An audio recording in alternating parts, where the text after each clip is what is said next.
আজকের এই আয়োজনে ন্যাশনাল পলিসি কম্পিটিশনে 10টি বিশ্ববিদ্যালয় থেকে বিজয়ী হওয়া 10টি দল এখানে উপস্থিত আছে। আপনাদের সকলকে স্বাগতম এবং অভিনন্দন। এই প্রতিযোগিতায় প্রতিটি বিশ্ববিদ্যালয়ে অনেকগুলো করে দল অংশগ্রহণ করেছিল এবং যারা বিজয়ী হয়েছেন তারা কঠোর প্রতিযোগিতার মধ্য দিয়ে রাষ্ট্র ও সমাজ নিয়ে নিজেদের উদ্ভাবনী চিন্তা, সৃজনশীল ধারণা এবং সমস্যা সমাধান দক্ষতার শ্রেষ্ঠত্ব প্রমাণ করেছেন।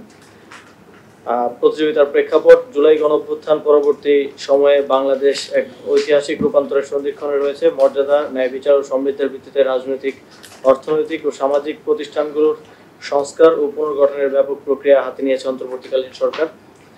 এই পুনর্গঠনের যাত্রায় দেশের সবচেয়ে গতিশীল ও সৃজনশীল শক্তি তরুণ প্রজন্মের ভূমিকা আগের যে কোনো সময়ের চেয়ে অনেক বেশি জরুরি। তাদের চিন্তা, উদ্ভাবনী ধারণা এবং দৃষ্টিভঙ্গিকে গুরুত্ব সহকারে গ্রহণ করা এবং নীতি নির্ধারণ প্রক্রিয়ায় তাদের সক্রিয় অংশগ্রহণ নিশ্চিত করা অপরিহার্য।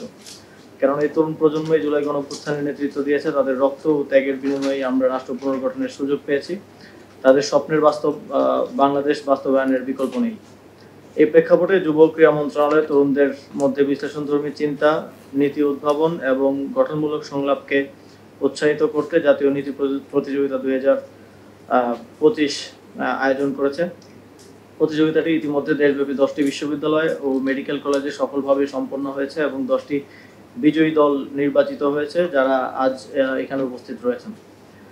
প্রতিযোগিতার অংশগ্রহণকারী শিক্ষার্থীরা শিক্ষা, স্বাস্থ্য, পরিবেশ, কৃষি, প্রযুক্তি, রাজনীতি, সংবিধান, পররাষ্ট্রনীতি ও অর্থনীতি সহ জাতীয় অগ্রাধিকার খাতগুলোতে বাস্তবসম্মত ও সময়োপযোগী নীতি প্রস্তাবনা তুলে ধরেছেন।